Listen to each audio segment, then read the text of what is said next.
俺の名前は三木慎太郎。地方にある旅館の従業員として働いている。ここに世話になり始めたのは、俺が中学を卒業してすぐのことだ。昔から父と母の仲が悪くて、荒れた生活環境で育った俺。そんな俺は中学時代、やんちゃで有名だった。仲間と一緒に喧嘩をふっかけ、顔に傷を作って家に帰る毎日。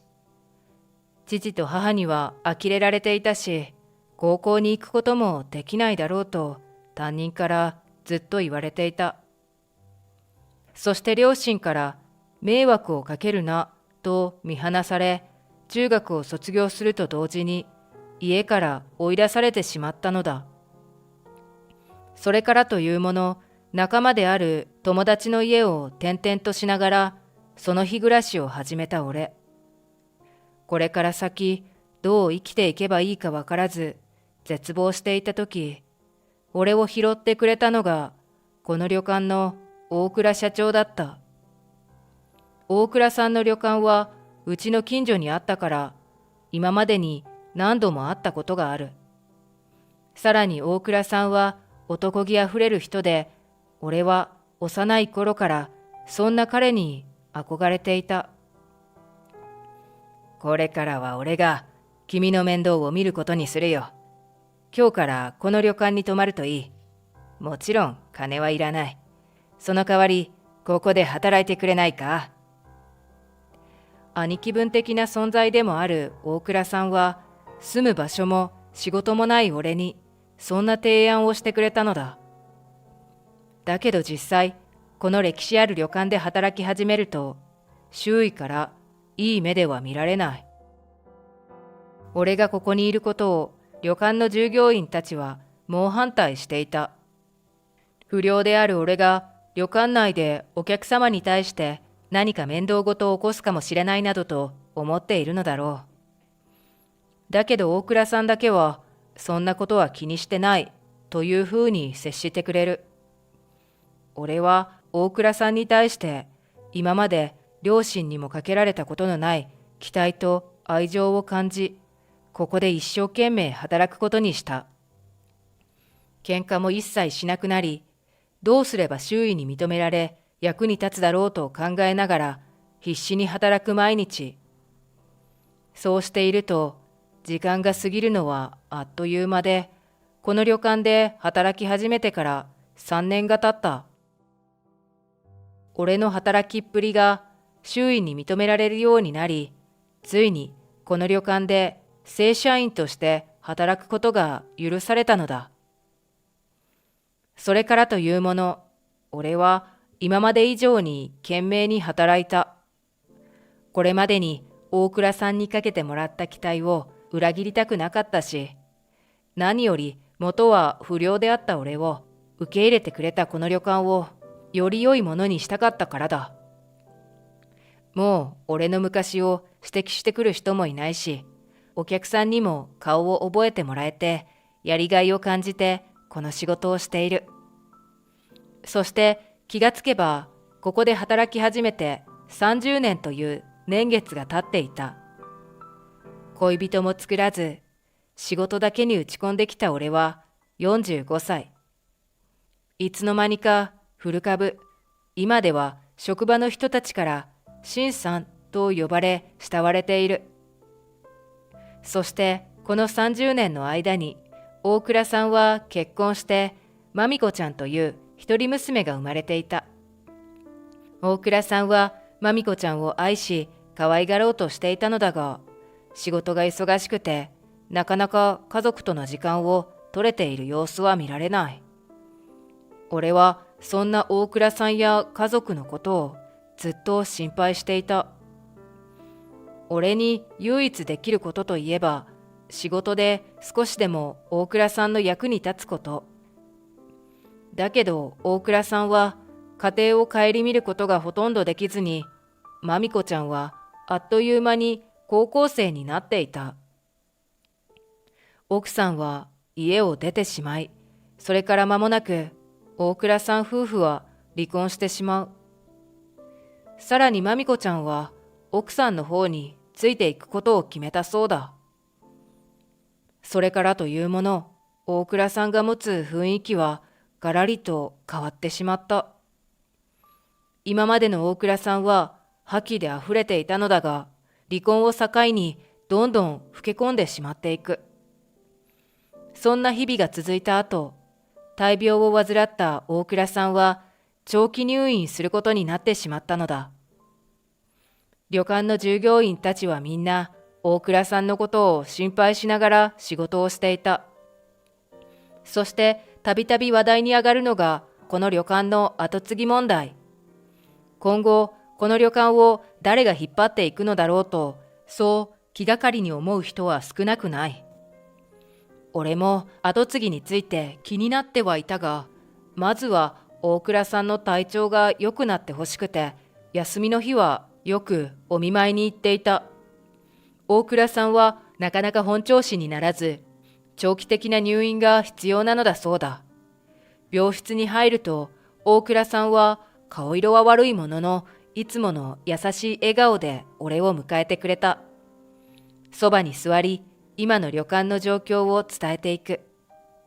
みんな相変わらず元気で一生懸命働いていることも話すと、大倉さんは喜んでいた。そして会話の流れで後継者について話してくれたのだ。うちの旅館はまみこに後を継いでもらおうと思っている。あの子は優秀だから、きっとみんなをいい方向に引っ張ってくれるだろう。そしてこの話は次第に職場の人たちにも知れ渡るようになった。まみこちゃんは大学に入り経営学を学んでいたそうだ。卒業後はそのままこの旅館の後継ぎとして励んでいくのだそう。そんなまみこちゃんにみんな期待していたし、一緒に働けることを楽しみにしていた。しかし、まみこちゃん、いや、まみこさんが来てからというもの、旅館の方針や働き方は一気に変わっていく。まみこさんは、この旅館の伝統を無視し、自分の考えを取り入れた新しいやり方で経営を進めていったのだ。徹底的なコストカットにサービスのセルフ化。俺たちは今までお客様第一に考えて働いてきて、それがいいと言って気に入ってくれる常連客もいたのに。まみこさんはビジネスホテルを目指そうとしている。これでは今まで来てくれていたお客様が離れていってしまうし、何よりずっと守ってきた旅館の伝統を壊したくはない。従業員のほとんどが同じ考えで、俺たちはまみこさんに反発した。だけど彼女は絶対に自分の考えを曲げようとはしない。時代に合わせて大幅に変える必要があるんだから、文句言ってる暇があったら協力してくださいよ。それともこの効率的な考え方があなたたちには理解できないんですか？いくらここに長く勤めていようが、あなたたちは私よりもはるかに学歴が下でしょうからね。まみこさんは意見を聞き入れてくれないばかりか、俺たちのことを見下すような発言も目立つ。そんなまみこさんに反発する従業員はもちろん多くて、俺たちは意見が通るようめげずに彼女と何度も話をした。だけどまみこさんはなかなか自分の考えを改める気配はない。そうしているうちにお客さんは徐々に減ってしまう。旅館が潰れてしまうという最悪な未来が目に浮かび、そうならないよう何度もまみこさんと話をした。それでも自分のやり方を徹底的に通そうとする。この状況に耐えきれず、従業員たちは次々辞めていこうとする。俺はそんな彼らを必死に引き止めていた。すべては俺のことを救ってくれた大倉さん、そしてその娘であるまみこさんを思っての行動。何よりこの旅館の未来を壊したくはなかった。さらにはお見舞いに行った時の大倉さんの言葉が脳裏をよぎる。まみこのことを頼んだよ。君はもう誰よりも長くあの旅館で働いてきたんだし、俺も心から信頼しているからね。マミコもきっとそんな君のことを頼りにするだろうから。大倉さんからマミコさんのことを俺はそう頼まれていたのだ。だから何度も諦めずにマミコさんと話をしたし、自分の意見も強く言った。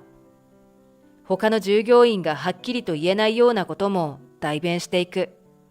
だがマミコさんはうざったそうな表情を浮かべ、俺の意見を少しも聞いてはくれない。そんな日々が続いていたある日、俺はマミコさんから呼び出しを受けた。これからこの旅館をさらに改革していこうと思ってるんですよ。それでどうしようかなってずっと考えていたんですけど。彼女は開口一番にそんなことを言う。マミコさんが俺を頼ってくるはずはない。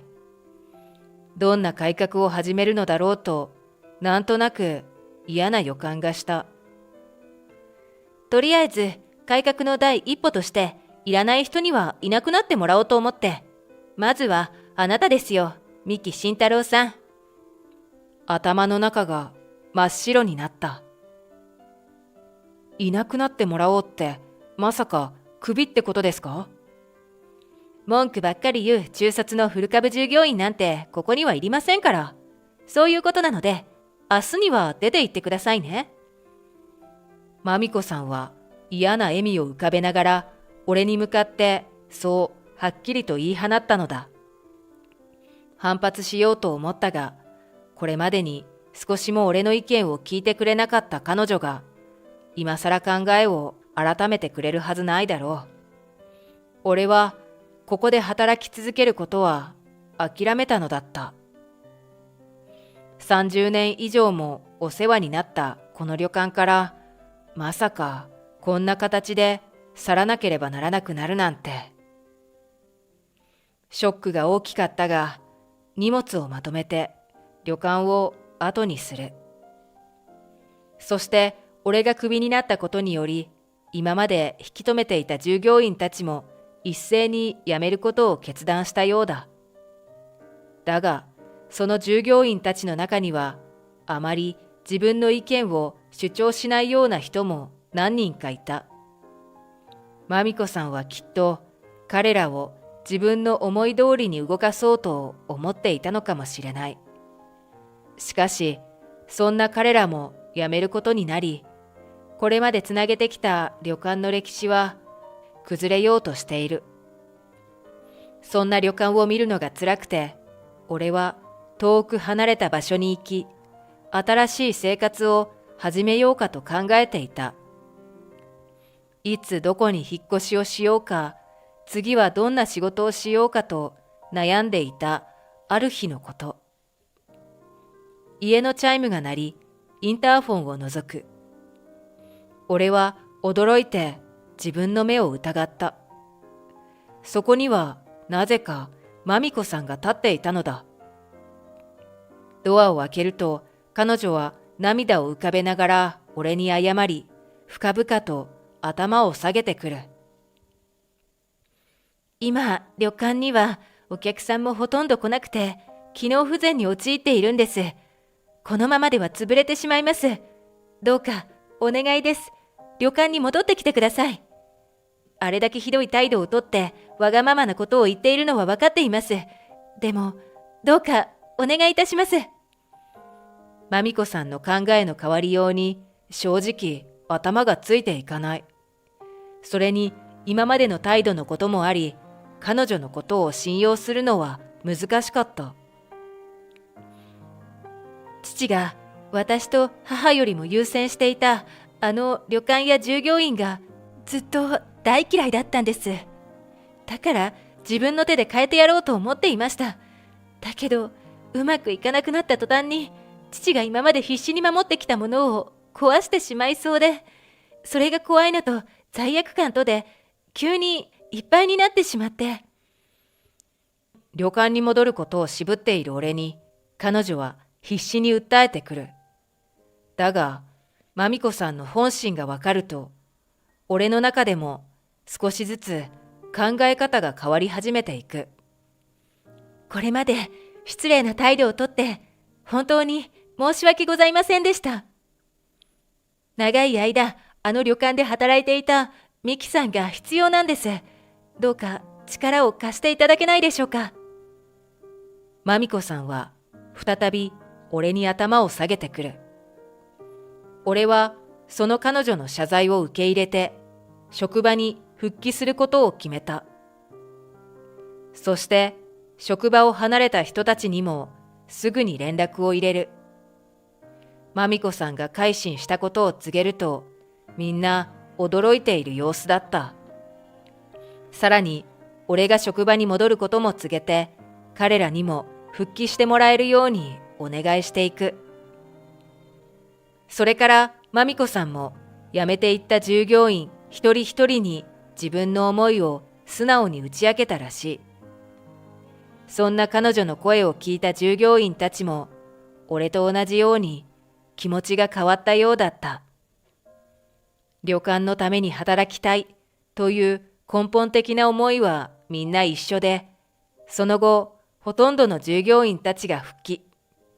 それからは全員で協力して旅館が再び軌道に乗るよう必死に働いた。少し時間はかかったが、旅館は徐々に元の形を取り戻していくことに。常連客も再び旅館に来てくれるようになり、新規のお客さんも増えていく。こうして客足は少しずつ戻っていった。そんなある日のこと、大倉さんが久しぶりに職場に来た。無事に退院し、しっかりと歩いている姿を見て、ほっと胸をなで下ろす。大倉さんは体調を見ながら時々仕事をしに来るらしい。